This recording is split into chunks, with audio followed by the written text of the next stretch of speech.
Hi, I'm Melissa, and this is the Book Break. And today I'm super excited to talk with author Zara Stone about her life-changing book. It was for me. So let's just bring her right in.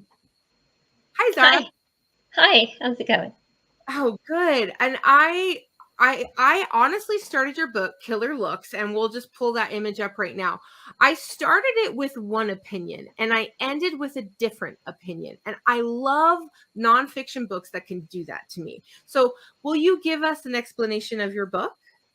Yeah, absolutely. So it's about the history of plastic surgery in prisons.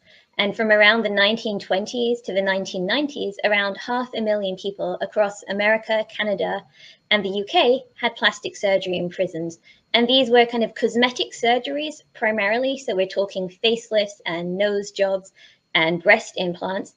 And these were all done mainly for a recidivism benefit to try and give incarcerated people the beauty benefit that so many people have. And, we know this means better pay, better prospects, likelier to get shorter sentences in court. And this was really a big push for kind of a social arm of rehabilitation and really trying to even the playing field. Yeah. And I had never heard of this before until I saw your book, but this was something that went on for a long time. How did this story come up for you to even know it was a thing? So I came across a small mention of this in an article I was reading and I wanted to know more. And I kind of Googled this and there was very little information. There were a couple of medical papers. And I was really fascinated about something that had gone on for so long and so many people had been affected and there was no information. So I just got a little bit obsessive and, went really deep. And that's kind of how we got the book. Yeah. Well, and tell us, for those viewers that aren't familiar, when did this program start and when did it finally end? And just give us a little more info on it. So they started around kind of the 1920s. And at the beginning, some of this definitely had roots to the eugenics movement. So, the idea that some people are born with kind of inherited criminality, air quotes there. And the idea that, physical features of the way you look will somehow denote you a criminal or make you more likely to be a murderer or whatever. But then, as time evolved, they kind of shifted away from the idea that the features were inherited and more that perhaps people's perception of how you looked was inherited, which intersects with racism and immigration and these kinds of things. So the idea was making somebody look more conventionally beautiful was really going to help them succeed more, in terms of employment, in terms of their own self-esteem. And that was really kind of a genesis of a program, kind of when it evolved from the eugenic era to this kind of social push and movement in the 1960s. Yeah. And another thing that I really loved about your book is you brought to the forefront the issues, like you mentioned, racism and sexism and how that played a part in this program. Can you talk about that a little more? Absolutely. So on the sexism part, what's quite interesting is probably about 90% of all these surgeries were performed on men. And today, the majority of plastic surgery, I think then and now, has always been on women, like, a 90-10% split. And the reason for this for men was kind of twofold. One, there are a lot more men's prisons. And also the fact that men in prison then and now really get the majority of all the services. Like there's a much less education and all these other kinds of things available for women. So kind of sexism was basically inherent that, this is such a powerful benefit that men deserve it more, essentially. Yeah, which is so crazy because in today's world, I feel like, or I'd hope that it would be a different outlook. But now I want to talk about the other side of the spectrum because for those that weren't in prison, they started kind of getting jealous. Like they didn't understand, why do they get free plastic surgery and I don't? Talk about that a little. So, I think initially when these started, there was, a lot of support from the media and some support kind of from the public. But then we had this kind of shift in politics as well. There was this big hard line on crime, the three strikes rule. And as that kind of movement took hold, there was a lot more anger towards people in prison. And there was this really big idea that people in prison should be punished rather than reformed. And when people kind of learned about the cosmetic surgery, there was outrage. Like there were letters that were written, there were protests. People were very upset about it. And they were upset for two reasons. One, because it was given to prisoners, and two, because it wasn't being given to them. And the fact they were so upset they weren't receiving it really means that they intrinsically understood this kind of massive socioeconomic benefit of, Yeah. appearing more beautiful. Yeah. And you by trade are a journalist, right? Yes. So one of the things I really loved about your book was that it was very clear that you did your homework, you did your research.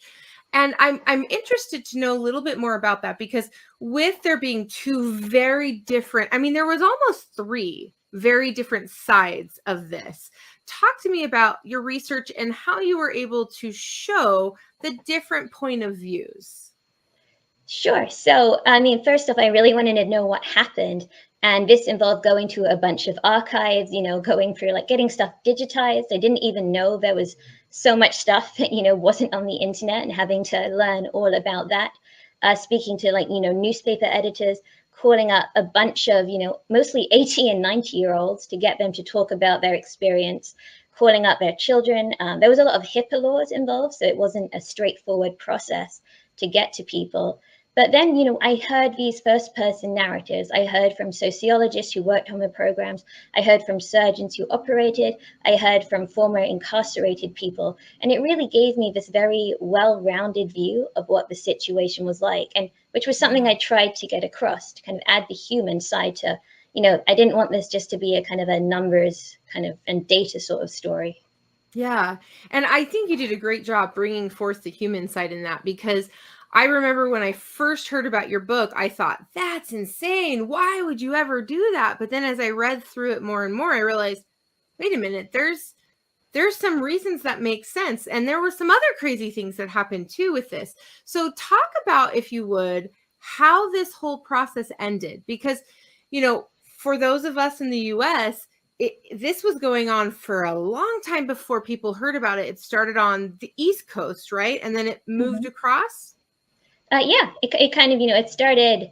I'm going to start on the East Coast. There were like little pockets all across the states, and at the height of this, I think it was something around 42 states and a bunch of federal prisons all had this in some form or another. Like some of them were with medical schools, some were volunteers, and there was just very many programs.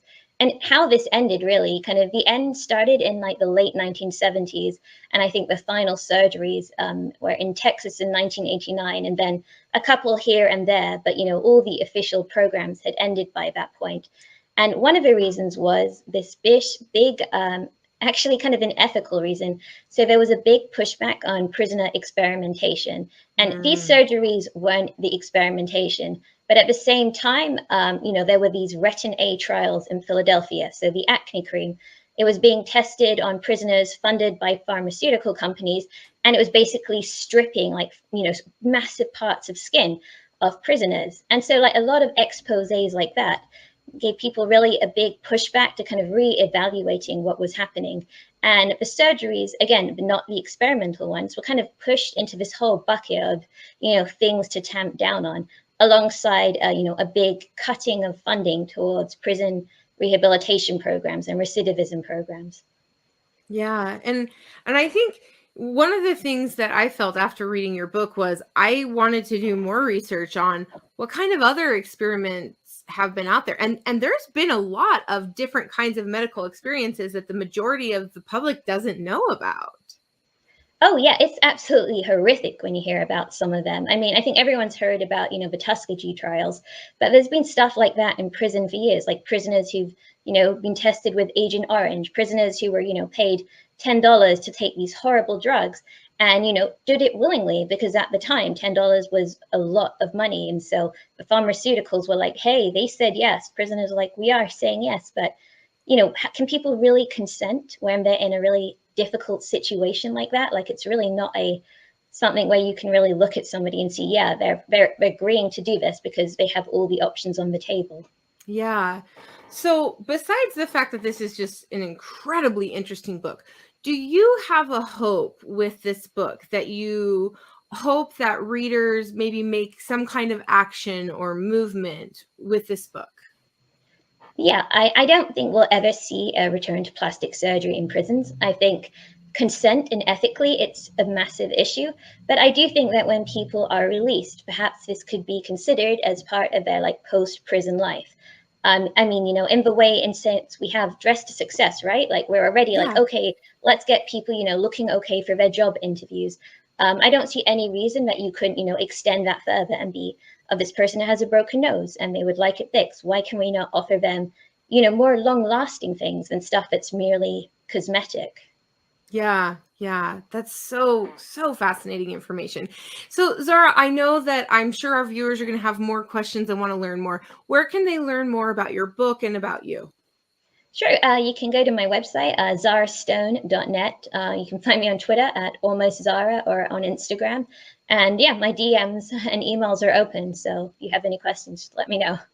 Awesome. Well, thank you so much for being here with us today, Zara. Thank you for having me. And thank you to our viewers. We'll see you next time.